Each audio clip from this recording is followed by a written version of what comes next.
And I'm an admissions and recruitment specialist here at the Brown School in the Office of Admissions and Recruitment.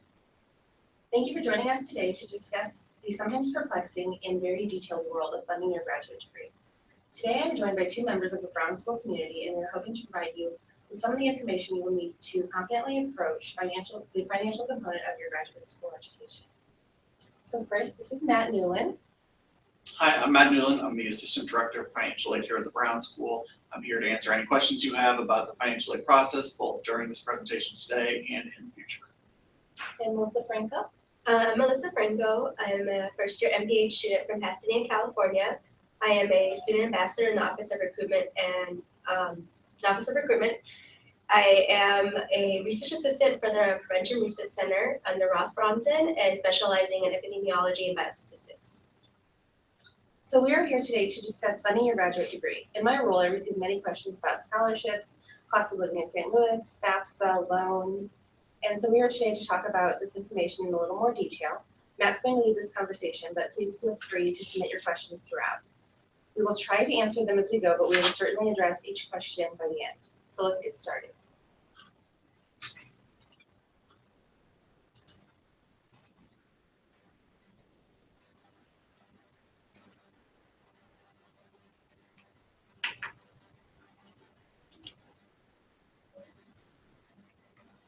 So deadlines are very important when it comes to financial aid. So you'll see our deadlines on this slide.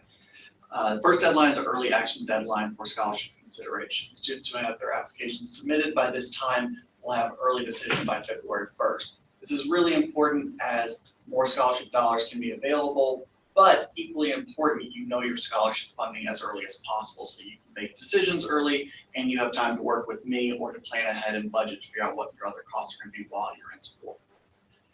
The Master's Research Fellowship application is open from December 15th to February 15th. Students who have submitted a full application or who have been accepted to the program will be able to apply for the Master's Research Fellowship program. We'll make the application available and students will be notified when it's open. Students will be able to apply for multiple positions, and students selections will be made in mid-March. The regular decision deadline for application is March 1st, and decisions will be made within 8 weeks after that time, after students have submitted their application materials. March 1st is also the FAFSA deadline for federal work-study eligibility. So students who are considering or want to be considered for federal work-study funding, the FAFSA has to be submitted by March 1st.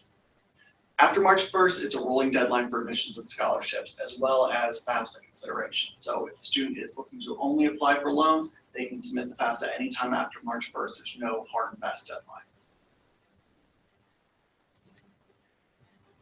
Most of our students fund their graduate degree through a combination of funding sources. Rarely is it one type of funding only. So you'll see on this slide the variety of funding sources that our students will take advantage of, starting with scholarships from both the Brown School and external organizations. Some students have the option to use savings or have family assistance. Some students set up payment plans or work through the program to help pay towards their tuition or living expenses.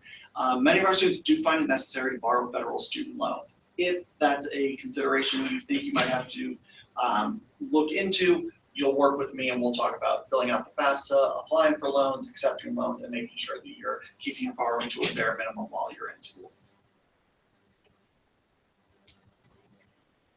So scholarships are awarded as part of the admissions process. All admitted applicants that indicate their interest in being reviewed for scholarships will receive a thorough and holistic consideration. Some applicants will be contacted to be interviewed for some of our more specific scholarships. Scholarships are competitive, especially our upper level scholarships, so we encourage you to review any possible external scholarship offers outside of the Brown School. We keep a pretty thorough list on our websites, as you'll see listed here. So that's another opportunity for you to find additional funding. As I mentioned, many students do find it necessary to borrow loans while they're in school. Most important part of borrowing loans is asking questions. So if you have questions or concerns or considerations, please reach out to me. You'll see my contact information on this screen and then at the end of the presentation. The FAFSA must be submitted each year. FAFSA is the free application for federal student aid.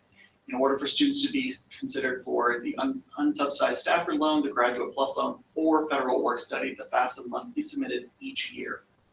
Starting this year, you're going to use your prior federal tax return. What does that mean? That means for the upcoming academic year, 2017, 2018, you're going to use your 2015 federal tax return. The same tax return you used if you filled out the 2015, 2016 FAFSA. Going forward, you will always use the federal tax return from 2 years prior.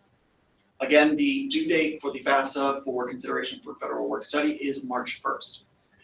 Students who are admitted to the program and have a FAFSA on file will typically be awarded within 1 to 2 weeks. Students are welcome to reach out to me either before they get an award letter or after they receive the award letter for more information about their award package.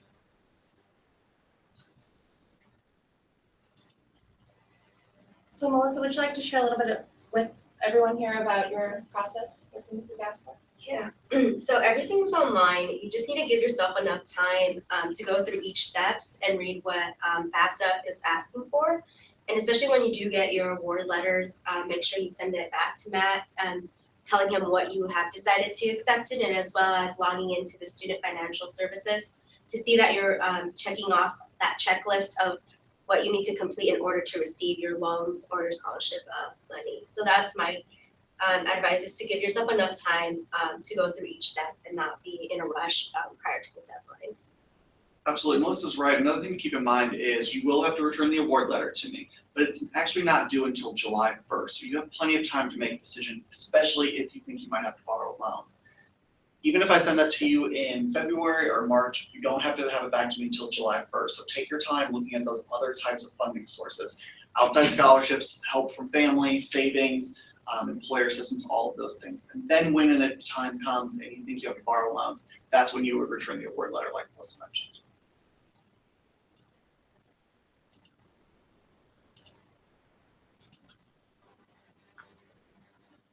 So Matt, we are also often asked about loan forgiveness. Can you talk a little bit about that process?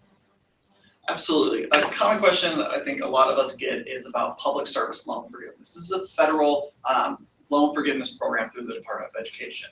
Students who have borrowed federal student loans, federal direct student loans while they're in school, could potentially have their loans forgiven through this process. Now, in order to qualify, a student would have to have borrowed loans after October 1st, 2017. They would also have to make 120 full on-time payments while working full-time in public service on a qualifying repayment plan. So there is a lot of eligibility requirements that are there. I work with our students one-on-one pretty regularly about what to do while you're in school and especially after school in order to become eligible for public service loan forgiveness. So while public service loan forgiveness is not a guarantee, it's definitely something students should try to work towards while they make payments after they leave the program. So next we're going to talk a little bit about campus employment. There are many on-campus opportunities for student employment. Many Brown School students are working within the Brown School, and others are working in departments or schools across the university. The first is federal work study positions. So as you can see on the right side of the screen, here are a couple examples of those positions. As Matt has already mentioned, this is related to getting your FAFSA in on time to be eligible for work study. Some examples of jobs that our students have include working as a student ambassador like Melissa in the Office of Admissions, as well as working in our IT office, career services, or the library. There are also many other campus and university opportunities. Again, a lot of the positions that are federal work study eligible, there are also sort of counterpart positions that you do not have to be federal work study eligible to hold. And then there are also fellowships and graduate assistantships across our campus. Brown School students have held jobs and fellowships in the Center for Diversity and Inclusion, as well as the Gephardt Institute. Matt also mentioned earlier the Master's Research Fellowships. As he mentioned, the application for the fellowships is from December 15th through February 15th, and you must have already submitted your application to be eligible to apply. These Master's Research Fellowships give you an opportunity to work alongside either a faculty member or work in one of our 13 research centers. And the benefits that come with it is your waived health and wellness fee, as well as about $5,000 in income each year. And then there are many other research assistant positions across campus. So there are a lot of independent research projects that faculty are working on. There are things that our research centers are doing, and students are able to sort of jump in and work alongside and get involved in these projects. These opportunities can be found within the Brown School as well as the medical school and across Washington University.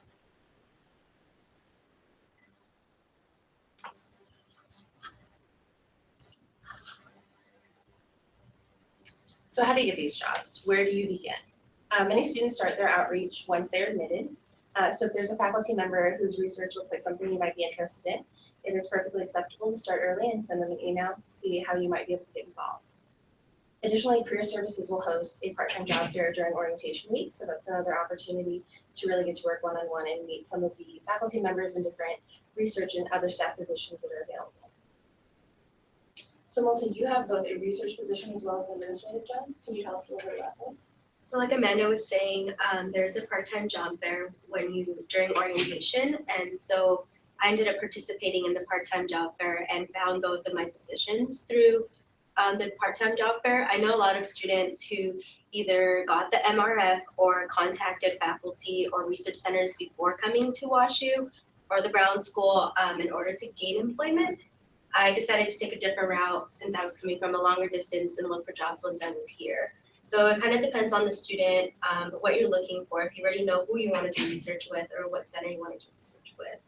And my first one is with Student Ambassador. So I work with the Office of Admissions and Recruitment. I talk to prospective students like you all. I take them on tours, I answer emails. So that's one part of my job. And then I am part of the Prevention Research Center.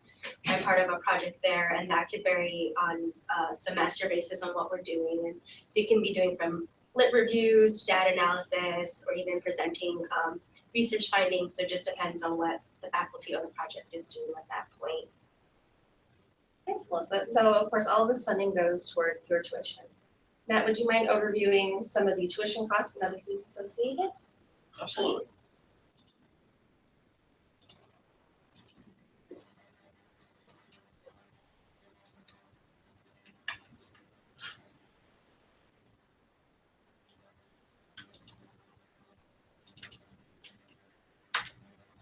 So here you'll see an overview of tuition and fee expenses for this academic year, 2016-2017.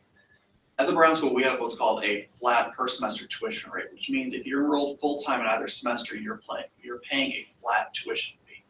So you'll see on the left side the tuition fees for the Masters of Social Work program. On the right side, you'll see the Masters of Public Health program. The fees are broken down as well as the tuition. One thing to draw your attention to is the health insurance fee. All full-time students are automatically enrolled in and charged for university health insurance.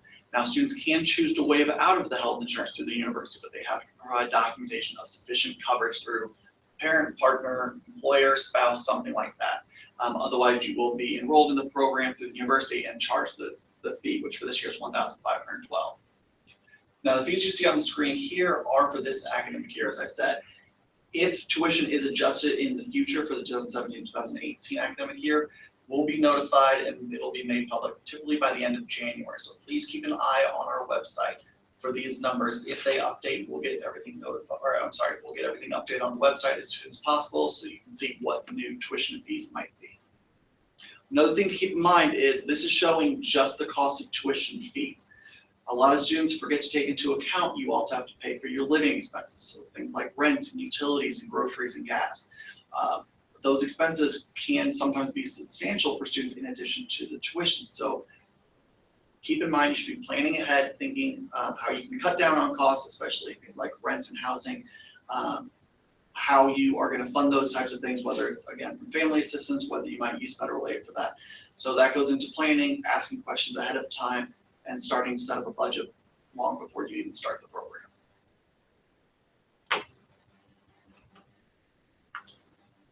So next we're going to talk about housing. St. Louis is known for being affordable and it's affordable housing. It is also a city of neighborhoods, and our students look across the city to find the neighborhood that is the right feel and the right fit for them. Our students pay an average of about $630 per month in rent, a cost that can certainly be cut if you live with roommates.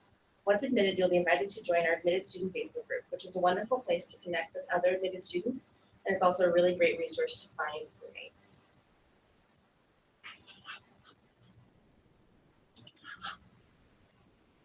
So Melissa, would you mind sharing with us a little bit about your housing experience? So there's different ways to find roommates or where to live in St. Louis. I got lucky to live nearby in University City, so I really don't live too far from campus.